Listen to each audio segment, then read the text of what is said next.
Alrighty, so the live stream is over, and they have shown off the new Merlin, which is coming out, which is very, very interesting. If you would like to see her actual animations or anything like that, we're not going to be going over that. I'm basically just going to be going over patch notes and translated skills and stuff.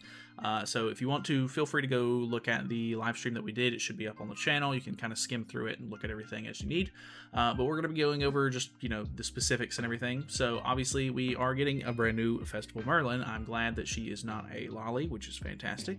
And she is very AoE heavy. So if we look at her actual banner and character details, we can see that she has a very lengthy passive, 2 AoE skills, and an ultimate that scales very annoyingly.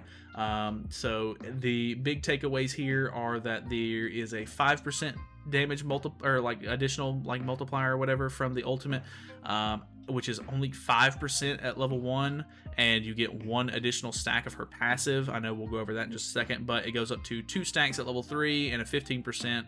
At 5/6 you get 3 stacks and 30%, and then of course at 6/6 you get 4 stacks of the passive, and it increases to 40% additional damage. We actually do have the skills translated here, which are very, very interesting. So passive is Infinite Element. At the start of the ally's turn, apply random element on the enemy that doesn't have element. And for every element applied to enemies, increases all stats by 7%. Also, when our ally attacks an enemy that has element applied, before the damage is dealt, apply element effect for 3 turns to that enemy. When the enemy has 4 stacks of element, after using a card, erase all element effects and apply the debuff of that element for 1 turn. So there are 4 different elements that she can put on people. You have Rockfall, Ignite, Perfusion, and Gale. And depending on what stacks they have, they will gain a different debuff once you have max stacks. So it kind of works in the way that Estarossa passive works, where you build up darkness stacks and they get encroached. But instead, there's basically 4 different outcomes, which makes her a little bit RNG based. So if they gain a bunch of Rockfall stacks, they will get stunned once they reach 4 stacks. And you hit or whatever. If they gain Ignite, 4 Ignite stacks, which are not the regular Ignite, I'm assuming these are going to have a different name, but this is probably what it kind of translated to. They're just, I'm assuming, the fire-looking stacks, which are, once you get 4 stacks of this, extra damage based on 50% of the max HP of the enemy, so I'm assuming you would want to get this for bond teams. Perfusion, once they have 4 stacks of that, you will attack disable them, and then once they have 4 stacks of Gale, you will decrease crit chance by 100%, which is pretty interesting because a lot of characters build for crit nowadays.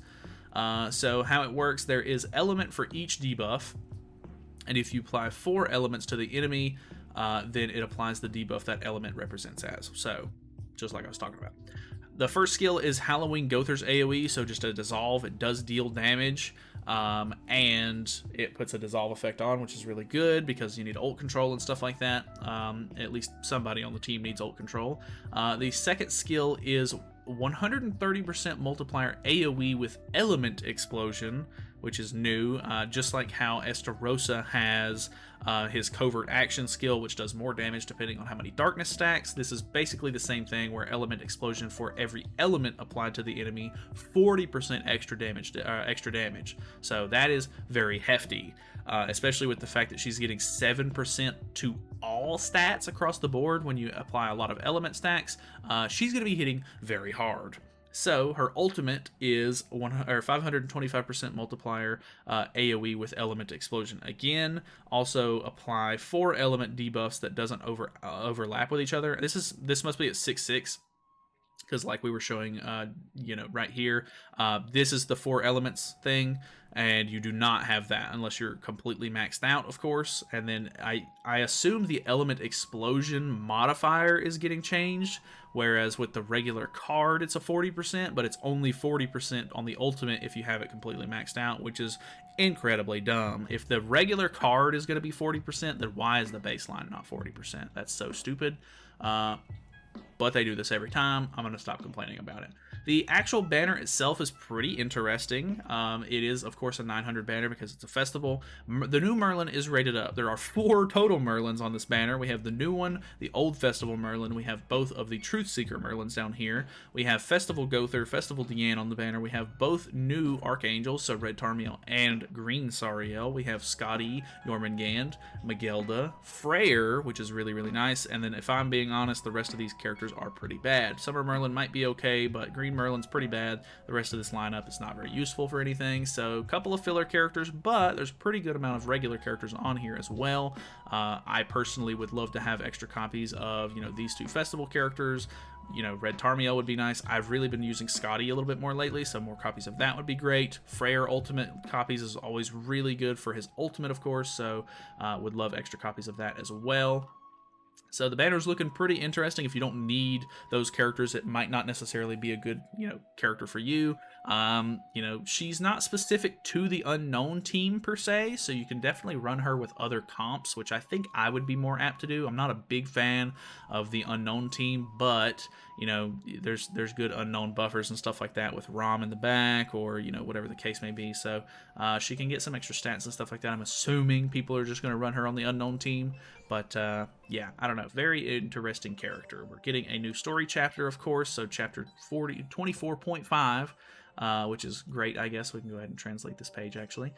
She's getting 3 new costumes, of course, which actually I think all of them look good. I'm not necessarily as big of a fan of the middle one, but I definitely don't think it looks bad. I think she got a really good, set of costumes. The Festival Deanne is also going to be in the coin shop if you have extra festival coins, so that is always great if you need to grab an extra copy of her and you have the coins for it. We are getting a new card set as well, which is actually 4 unknown race heroes. Somebody in the chat was translating it. I'm pretty sure it's 5% HP related stats at max, and then I think 10% damage reduction. Like your unknown allies don't take 10% less damage from skills. So it's not anything super impressive, but I mean, unknowns are pretty relevant in the meta at the moment, and they're about to get even more relevant with this character dropping. So could be a decent card set for you if you run a gnome team. I like how every single one of the cards is an Elizabeth. That's very bizarre to me, but oh well. Added 2 new holy relics. So I'm not 100% positive. I'm pretty sure Cusac's is 80% crit damage increase, which isn't super crazy, but I mean, obviously, you want to run, because he has a cleave card, you're basically going to be running him with attack crit damage anyway, and because he has a cleave skill, which calculates his crit damage modifier into the extra damage that cleave does, that's going to hit harder. His, ult reduction skill will also hit harder, because if you do crit, you're going to be dealing 80% extra crit damage, which is very interesting. So I'm not sure exactly how good this is going to be. I'm hoping that I can see some gameplay of this one before I commit to building this one myself, because I don't really use Cusack too much nowadays. But he is a cool character that I enjoy using from time to time, so if I can, get a cool holy relic for him, it could be pretty good. Jormungand is also getting one, which I think is very exciting, because Jormungand is a exclusive character to Demonic Beast Battle. Igthranir, for example, the only one she can be used on, which is the deer, if you're not aware. And her passive is, when allies use 3 skills, I'm assuming it works the same way her passive does, to where you're going to want to use 1 different skill with 3 different heroes.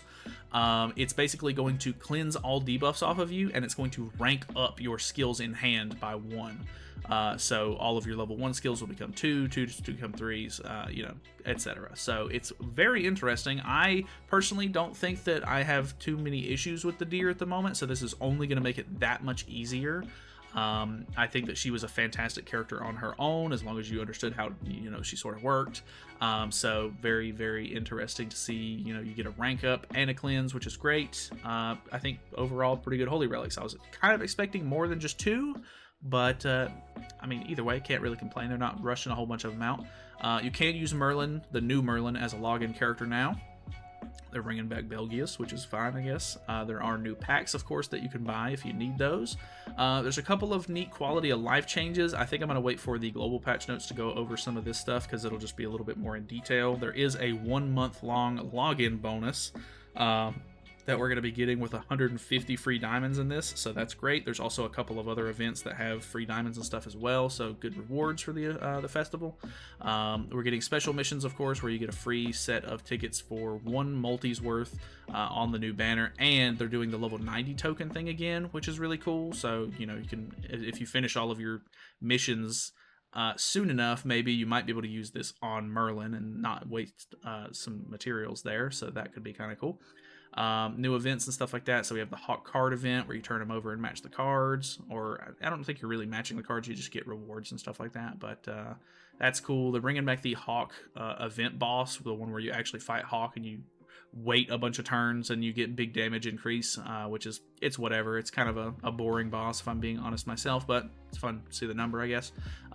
Merlin is obviously getting a Power Ranger outfit to match the other ones, so yeah, you'll be able to get that. Exchange shop to get a couple of the cards, a couple of other, you know, free materials and stuff like that. Nothing too crazy. They're doing the chapter clear event, so if you've completed chapter 19 through 23, you will get 5 diamonds a piece for that, along with some other materials, which is really nice. Lucky bag event is back, so if you need to, you know, buy those, you can. King exchange you know, event is back, of course. They're rating up a whole bunch of stuff for the festival, so half stamina for like main stages and all of that good stuff. That I hate reading over this because it's always the same stuff every time. We are getting a new Hawk Pass as well, which is going to have a new Thonar set. So if you pulled for the red Thonar and you need costumes for her, for, you know, her you know, just extra stats and stuff like that, they are going to be in this Hawk Pass. Obviously on global, we are pretty much an entire Hawk Pass plus like a week or two behind, so we're going to be getting the Frere one next, but in basically like a month and a half's time, we'll be able to get this Thonar set, which is fine, I guess. A couple of other things are new to the shop itself, but aren't necessarily like new stuff, so that's good. One battle event, a couple of problems got fixed, and they're also, just so you know, whenever this update comes out, they are getting rid of the materials for the collaboration Holy Relics. So if you've got any of the collab Holy Relics or the materials that you haven't made yet from the ReZero collab that we just got not too long ago, they are going to be deleted out of your inventory when this update goes live. So make sure that you use those while you can. If not, that's fine. If you can't use them, oh well. But that's pretty much it. So very interesting patch notes, very interesting character. Interested to see how she sort of plays. She looks really interesting, looks pretty cool. I love her design and everything. So not a huge unknown fan myself, but definitely looking forward to seeing how she plays. I'm always into like AoE characters, so wondered if I can mess around with her for farming and some other activities, I guess. But that is pretty much it for me. Thank you guys so much for watching. Hopefully you guys enjoyed the video. Feel free to subscribe if you have not already, and I will see you guys in the next one.